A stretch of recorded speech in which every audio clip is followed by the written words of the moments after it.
The following podcast is brought to you by iSelect Fund. iSelect is dedicated to helping investors create a diversified portfolio of venture investments through their financial advisors. Learn how to start your own venture portfolio today by visiting iselectfund.com. Welcome to the Innovation Anarchy podcast. Each week we bring you ideas on investing, innovation, technology, and entrepreneurship. This week, we discussed infrastructure investment and its effect on the growth of the U.S. economy. iSelect is focused on bringing more capital to early-stage startups. But we know that startups operate in cities that need roads, power, water, schools, and more to make that entrepreneurial ecosystem work. This is Carter Williams with iSelect. So today we're here to talk about infrastructure investment. By some estimates, America needs about $3 trillion of investment in infrastructure. That's a big number. If you go to Washington, about the only thing people agree on is the need for infrastructure investment. The American Society of Civil Engineers grades our infrastructure as a D+. The World Economic Forum ranks the U.S. 16th in overall quality of infrastructure, behind France, Spain, and Japan. The cost of our infrastructure that needs to be repaired is expected to go up to $3.6 trillion by 2020. And despite the fact that infrastructure is a good investment for institutional investors, we still don't seem to be making the investment. It's a good, solid return frequently, but we still fall short.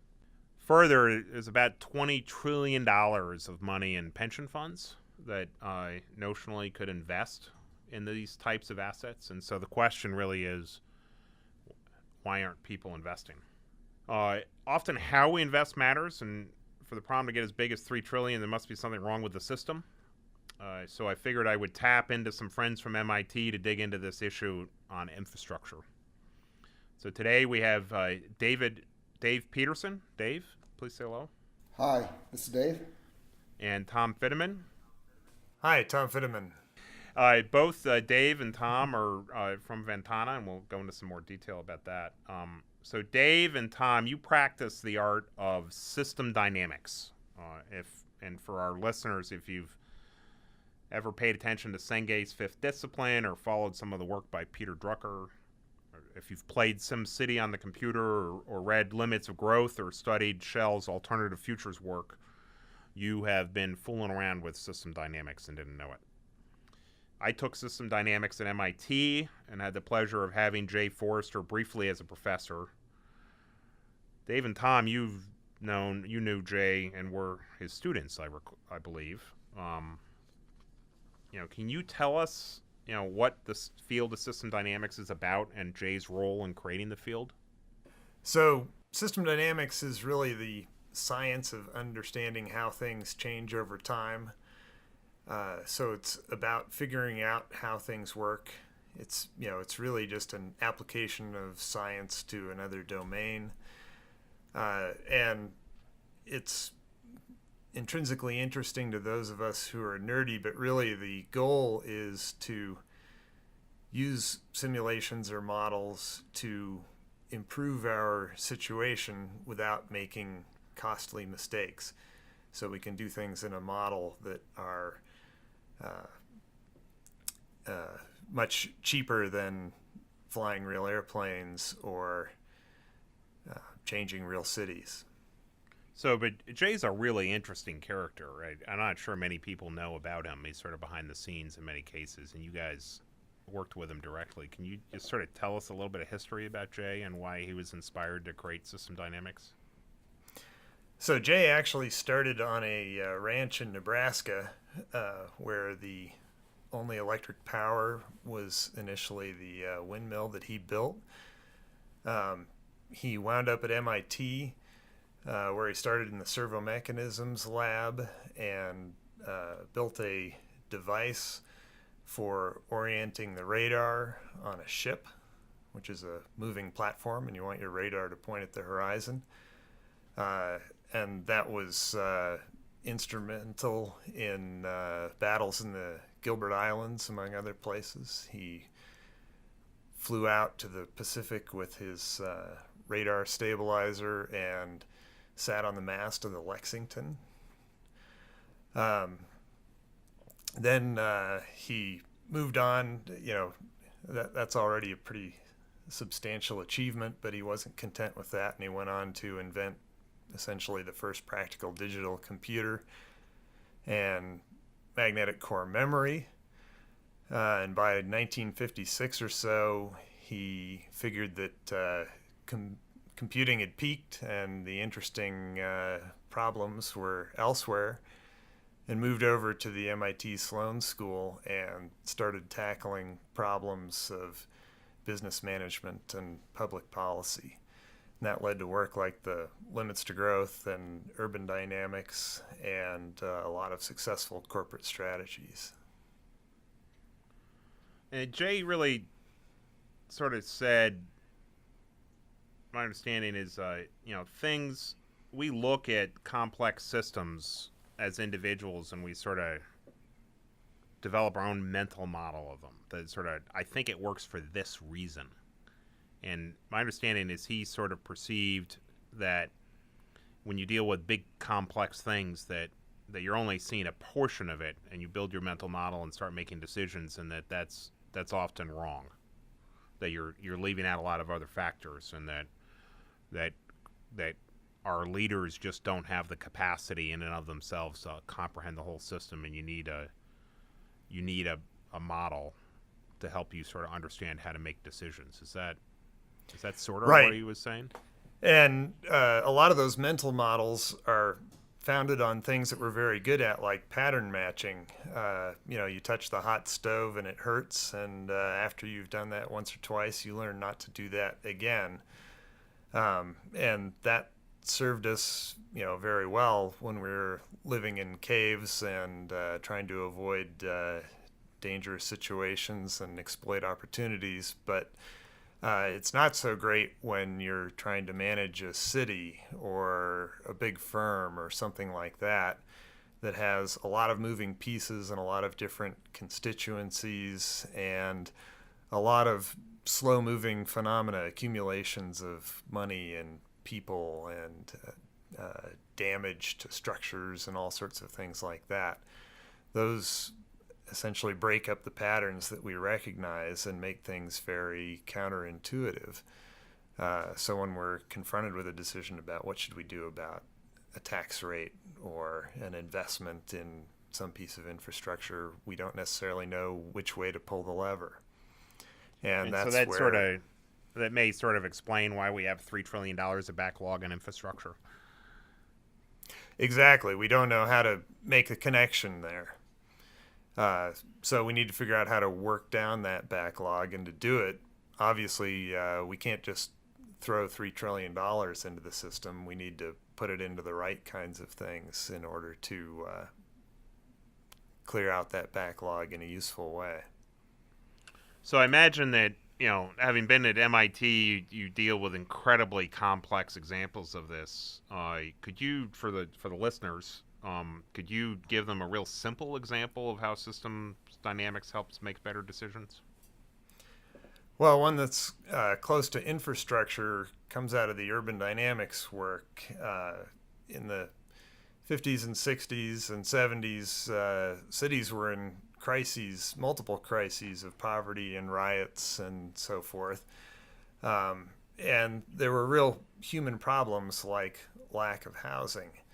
So it was a pretty natural impulse to build some of the big housing projects like Pruitt-Igoe in St. Louis and Cabrini Green in order to provide a service for people that they lacked. The problem was that that came out in Forrester's work with the mayor of Boston was that these projects created big concentrations of people who had needs but no resources with which to fulfill them. In other words, because they were in a big block of housing with no employment opportunities nearby, they didn't have any way to essentially pay their own way.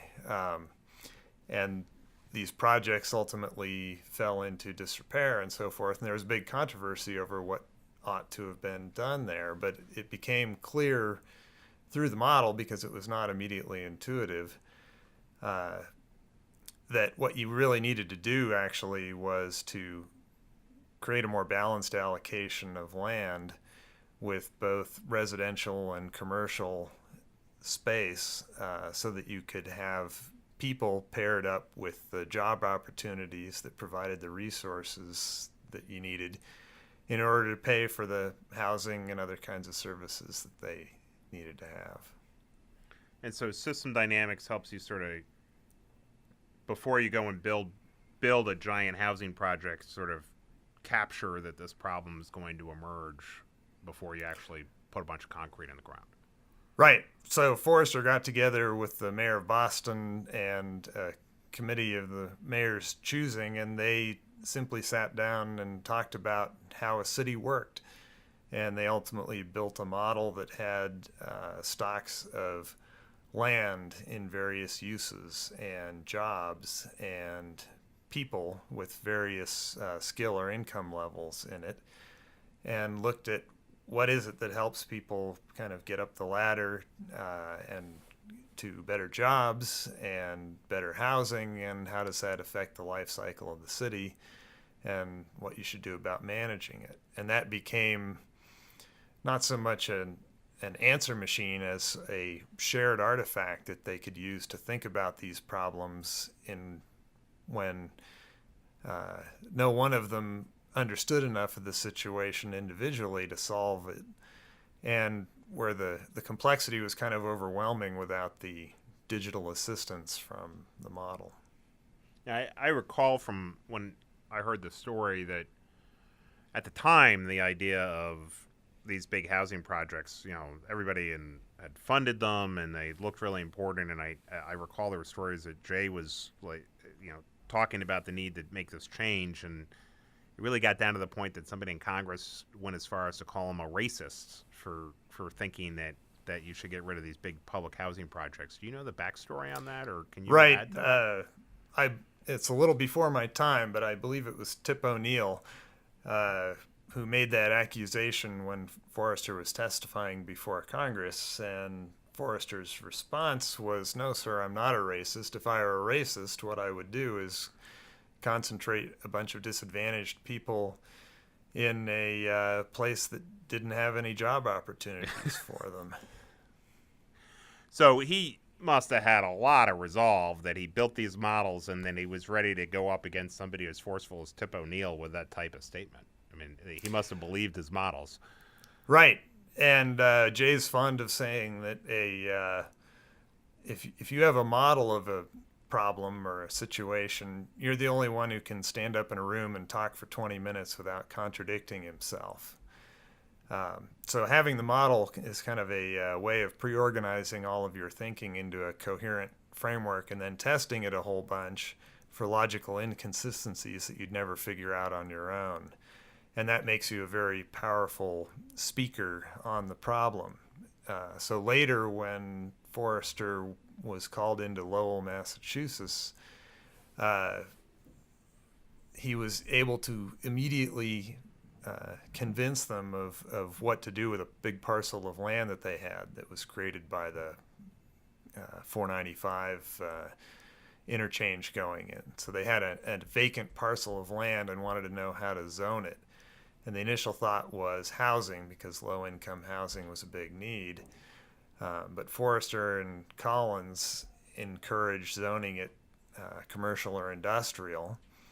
And ultimately that became the site of Wang Computers, with a huge facility that generated a lot of jobs and indirectly, both directly and indirectly, revenue for Lowell.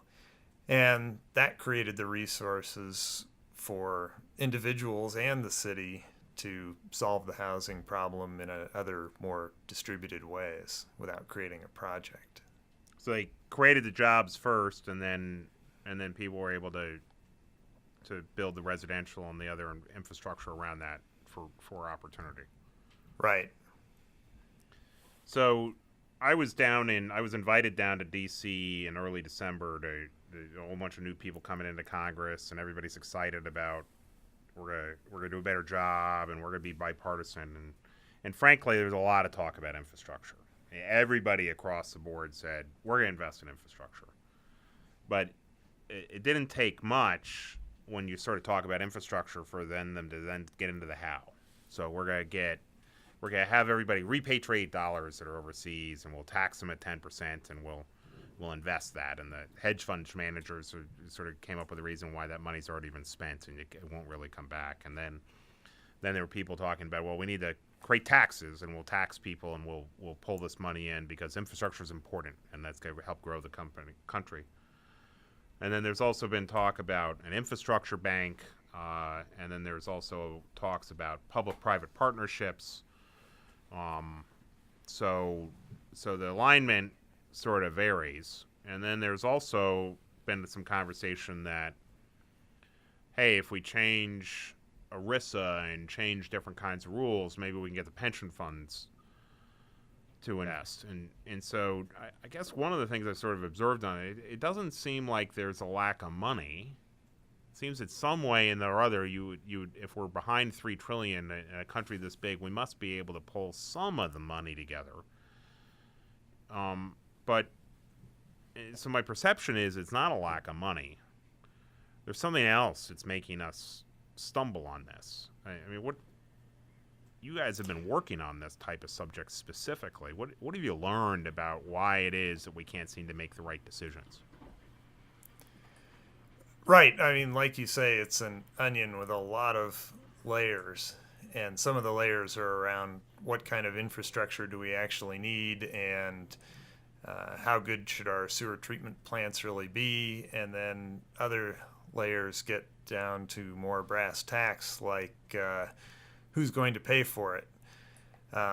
And to the extent that infrastructure is a profitable investment, when you look at it, with kind of your arms around the big picture, not just the narrow accounts for the particular project, but look at the total social return, who owns that profit?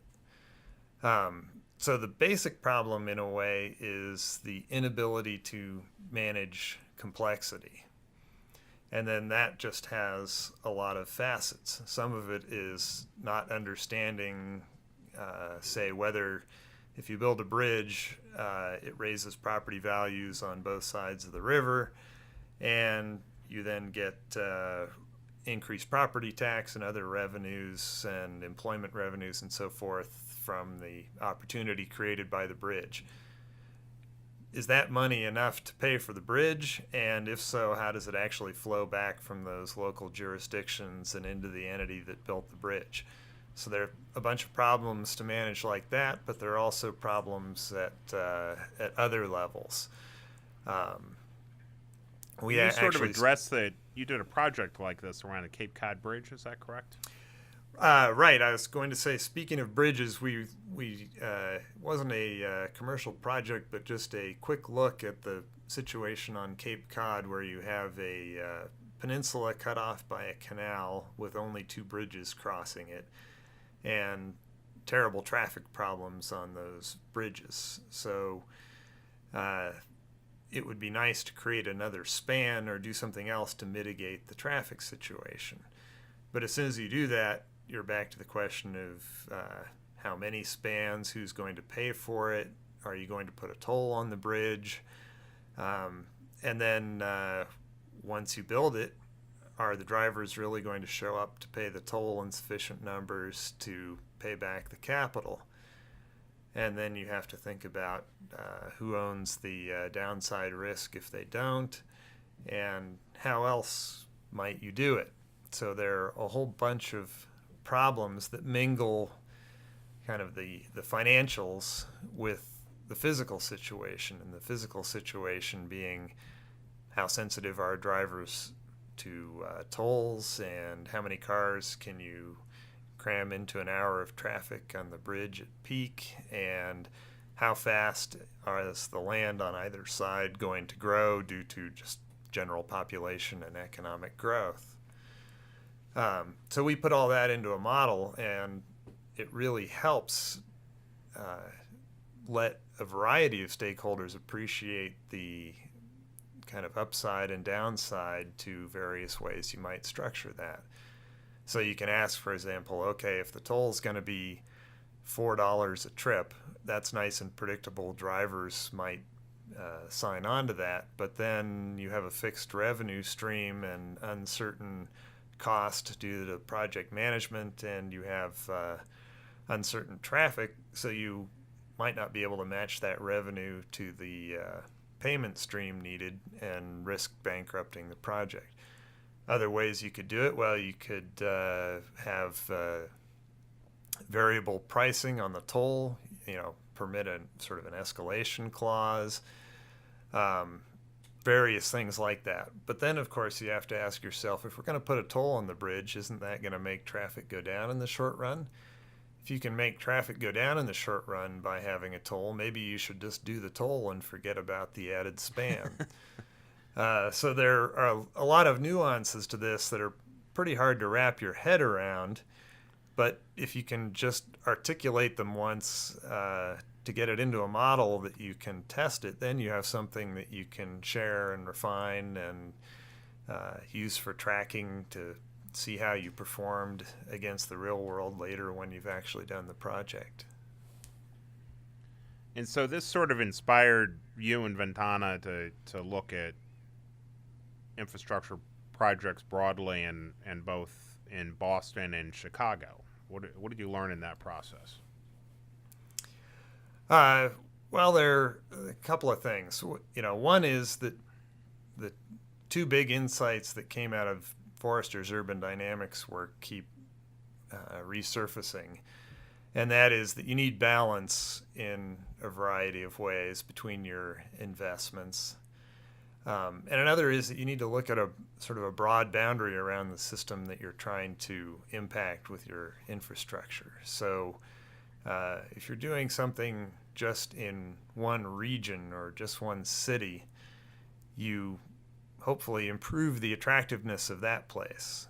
So the immediate effect is improve people's lives, but the long run effect is then more people move in,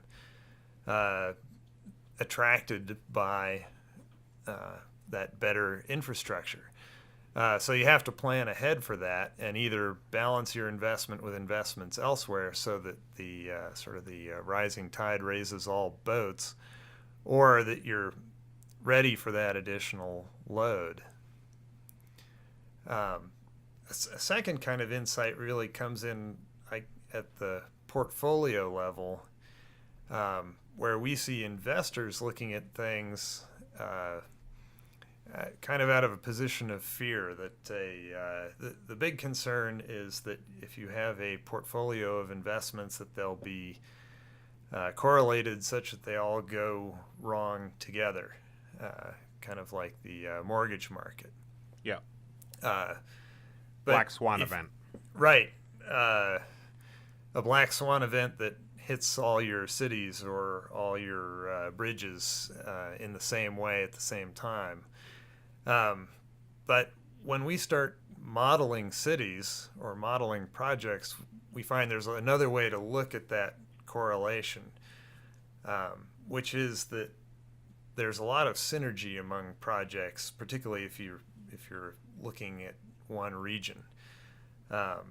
So it may be that if you invest just in, say, street lighting in some locale, the return is not very great because you solve the lighting and security problem, but it might still have potholes and other security risks and bad schools and a variety of other issues that kind of gate people from moving back in and taking advantage of the opportunity there. But if you do a portfolio of investments that are targeted to work together, you fix the potholes and the lighting and improve the schools and fix the leaky water pipes, then suddenly you kind of unlock a bunch of growth that was gated by those factors. And suddenly you have a bunch of individual projects working together to be much more profitable than any one of them could have been on its own. So, and you can model this. So right. So we want to build, but of course what that means is your model has to encompass the things that matter in the city: the jobs, the people, the businesses, the resources, the electric power reliability and traffic congestion and other things that matter. In order to understand how those things work together, at least to a first approximation, in order to understand what's the right portfolio of investments to make to really get the most out of your resources in the one area. And so you've got a whole bunch of, you got a big city like a Boston or a Chicago. There are dozens, if not hundreds, of entrenched interests that are worried that if you change your investment in education, it's going to cause problems with housing, or if you change housing or industrial, it's going to cause this problem. I mean, it's all these sort of things going back and forth that people perceive from their mental model. I mean, can you solve that so that they can sort of see why maybe they should give a little or take a little? Right. And, that's pretty typical, that you have lots of stakeholders who each understand their own little part of the system, and they don't have much of a way to appreciate how the other parts of it work and find a win-win. And there may even be such a low level of trust among them that they have a hard time talking to each other. When I first started doing this, actually, I went to Geneva to work for the Global Program on AIDS at the World Health Organization. And we built a model-based game about AIDS prevention program management. And there were two big camps there. There was the people working on blood supply safety and people working on prevention of sexual transmission. And the organization was growing at the time at something like 100% every 8 months. So nobody ever talked to each other because they were too busy getting out into the field and training new people and things like that. So we built a game that was just a resource allocation of how much do you put into education and how much do you put into blood screening and so forth. And we brought groups in to sit down and play through this game, and we'd sat them down, and all the blood people would sit in front of the blood side of the board, and the education people would sit in front of the education side of the board. And then before we started, we just went around and turned the boards around so that they had to play the opposite perspective. So suddenly they were making resource allocations for their counterparts on the other side of the table, and by kind of going through the process and talking through it with this shared artifact that was the game, they were able to really get into the heads of people who are otherwise almost their opponents, when really they all had one huge problem to solve together. So that's what we aspire to do with models, is turn them into a transparent, shared artifact that people can use kind of as the center of a conversation, but maybe not the oracle or the dominant part of it, but just as a focus, so that they can talk about their problems and solve them in a more collaborative and reason-based manner.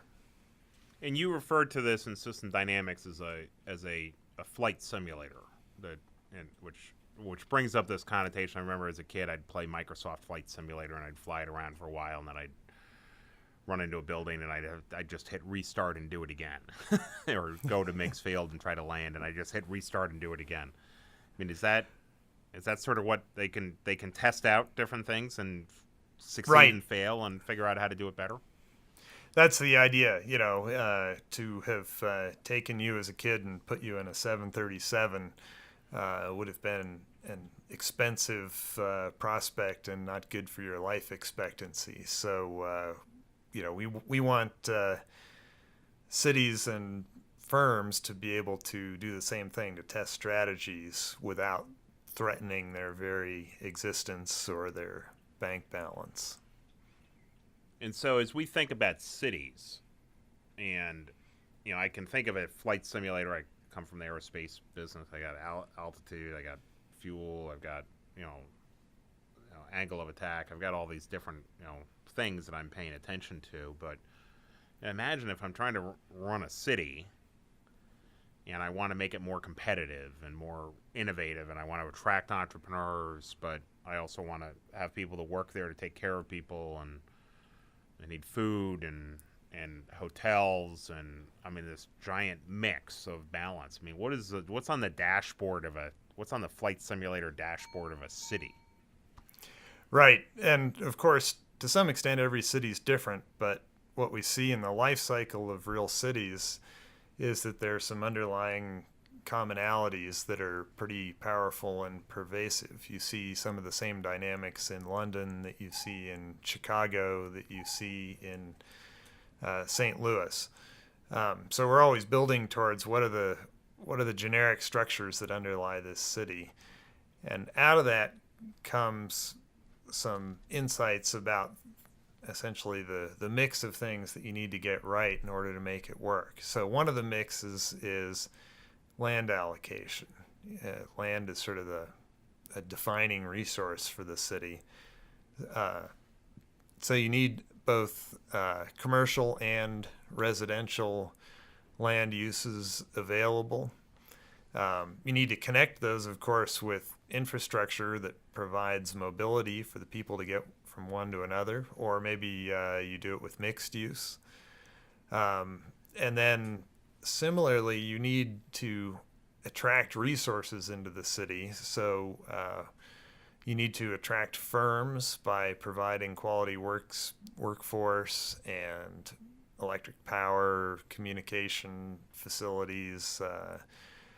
You need to do all that essentially delivered with a palatable tax rate. And then, of course, you have to do the same thing for residents. So the firms need workers, and the residents need jobs. And so you've got to provide a mix of security and health care that you need to survive, and education that you need to raise children. And it's got to be nice. You need clean air and water and recreational opportunities. And you want to do all this not in some generic way, but with a mix of opportunities at different economic and skill levels, so that you have essentially a ladder for people to have opportunities to improve themselves. So as Congress is sitting here saying, okay, we're going to spend a whole bunch of money on infrastructure, and as I was meeting with these Congress people, I said, so what does that mean? And one person said, oh, that means we're going to rebuild the water systems. And another person said, oh, we need more high-speed rail, which strike me as two wildly different concepts. Congress is getting ready to fire themselves up to try to deploy capital and create jobs. Right. As you've dug, how do we not make the Pruitt-Igoe or Corona Green of again, where people? I mean, what's the guidance? I mean, Jay fought the system to sort of change perspective. What's the way? What's your insight on how we can sort of make sure that if we could spend $3 trillion, that it's done in a way that 1 + 1 = 5, instead of 1 + 1 ends up building something that somebody tears down 20 years later when they realize it didn't work. Right. So in a way, the ultimate answer is this stuff gets really complicated and you need a model to figure it out. But there's some things you can do to start simple, like just figuring out what are the bottlenecks that we're trying to solve with these various projects. So if it's the high-speed rail, is high-speed transport between the two centers that it serves really a gating factor in the attractiveness of the metropolis at each end, or is it something else? Is there some other way to solve that problem that you can ask yourself about? Of course, some of these And the flight questions. simulator sort of lets you fiddle with that, right? To sort of Right. say, Yeah. So you instead of building the $5 billion train, you build the $1 million model that simulates the $5 billion train, and play with that for a while to get some insight out of it before you take the plunge into the real project. and do people normally come up with a better way, or do they convince themselves they shouldn't build it, or what's in your experience in working with those models? What's the team conclude? Do they get together, or do they become enemies? So what's the sort of practical experience in terms It almost always brings people together, and usually what they were trying to do in the first place is not entirely crazy. So they come up with a better plan rather than walk away. But there's certainly cases where everybody's actually come to a happy conclusion that the best thing to do is do something else. something different than their initial mental model. Right. Which, in a sense, was the case back in Lowell when they initially thought, let's build housing on this parcel, and it turned out that doing commercial industrial was a better choice. And some of these things you can solve by letting markets figure it out. But in a way, that just moves the design task to another level. You have to figure out how to design a functioning market for something that might not have had a market before. If you can do that and let the market rip, it may, in a distributed fashion, arrive at a better answer than people would have come up with in kind of a central planning mode. So you get some resilience. Yeah, right, exactly. But, to do that, you've got to be able to figure out how the market should work to begin with. So there's a different task there to figure out who owns the property rights and, how these things will, how the pieces will work together, what regulatory framework is needed in order to make it happen, have a market for something that there wasn't a market for before. So I imagine you can sort of use these types of tools to say, how do we get the right key players there, and that to some degree you'll model part of it, but then if the key players are there, they'll start to figure out some of the stuff on the ground that doesn't have to be modeled. Right, and it may be that all they need is kind of the infrastructure for making deals. They need the vehicles that let them do a public-private partnership in a new way, or maybe they need a way to have a conversation with other stakeholders in the system that allows enough of a degree of trust to try something that hasn't been tried before. And so do you think does the best result or does the improved result come through the model or the discussion that comes as a result of running the flight simulator? It's a mix. You need to have a good discussion, but you can have a good discussion from a good process without a model. And yet, it may be that if everyone's mental models don't match reality, the outcome will still be bad. So the model is really an essential element for bringing diverse kinds of information about the problem. So a mix of the numerical data and the subject matter expertise that's in people's heads and the preferences of stakeholders, that all gets dumped into the model in order to get you a better answer that you can test beforehand. So having a good process is not enough, but having a model really helps having a good process.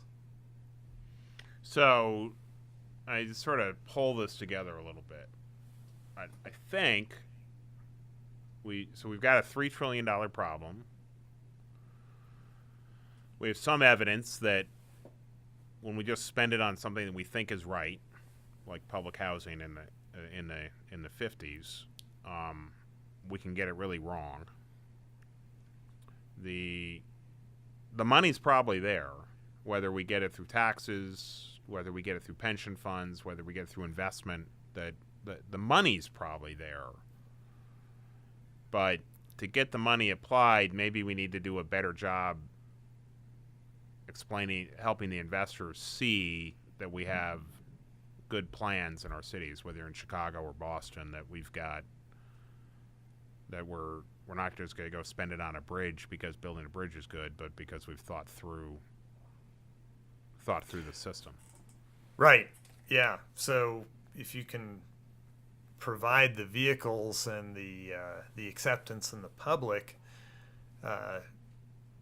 then you can essentially embrace the investors and provide opportunities that might not otherwise exist. And of course, we don't want to lose sight of the big picture, that what we're trying to do here is provide infrastructure that grows the economy such that we're able to, to pay for it. We should be doing these projects because they're profitable, and I don't mean in a narrow financial sense, but in a broad societal sense. And if we can do that, then we ought to be able to figure out how to pay for it. So I'm still sort of intrigued that it, now when I look back at it, it seems so obvious what Jay concluded. But it must have felt like there was a world in front of him slowing him down at the time on some of the early work he did in this area. I mean, do you have a sense of what wisdom he would provide to us at this point to help us lead this type of investment and make people make the right decision? What would his, and I'll say, I should add that we've talked about Jay here. He just passed away in November after, 70, back to the farm, building a 12-volt DC wind generator in probably the early 30s. So he's just passed away at age 98. And I know that we've talked to him a little bit at the time about what was going on in infrastructure, just a few months ago. And do you have a sense from him what wisdom he would provide us all as we look forward about infrastructure investment and using system dynamics and such for that type of challenge? Well, the advice from Jay that's been most influential to me personally, and I think to a lot of other students and their students, is Jay always advocated courage.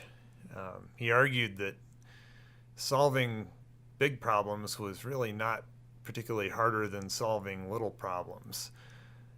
So you didn't want to waste your time on the little problems. And he never lacked the courage to jump into a really big question, like what's the future of the global system with respect to resources and pollution, or how do we manage a big city that is in crisis better? And so that's been a real inspiration for me, and certainly cities continue to be both a big problem in some places, but more importantly, one of our biggest opportunities for a lot of good things to happen. They are places where we can have high densities of people so that they have rapid communication with one another and can innovate quickly. It's also, in many ways, less energy and resource intensive to put people in cities as long as they're organized well. So there's a huge environmental opportunity to both preserve wilderness and have people live interesting, creative lives in cities. And there are just some really big flows of money and other resources that need to be directed in order to continue to have them vibrant into the future. So it's a gigantic and interesting opportunity to get our arms around, and we shouldn't shy away from it just because it appears to be hard or because the political environment is difficult to work in. We just need to stand up and put our best models and our best thinking forward, and I think we could make some real progress on this. Well, very good. I want to thank you for your time today. It's an interesting subject. We at iSelect are very, very focused on innovation and trying to drive it, and we respect the need to have that infrastructure there. We certainly benefit in many of our communities where we invest in having that sort of balanced system. And I've always really been intrigued about system dynamics, and it's great to see an opportunity as we look at infrastructure investing, that there may be a better way for us to apply this money to have bigger bang for the buck. So thanks to the Ventana team for being on the show today. And if people have any questions, feel free to reach back out to us, and we can connect you up with the Ventana team and help your local city. Thank you. Thank you. Great talking with you. Thank you for listening to this episode of Innovation Anarchy. To subscribe, go to iTunes, Google Play, or wherever you get your podcasts. Stay tuned for more conversations about venture, innovation, and entrepreneurship.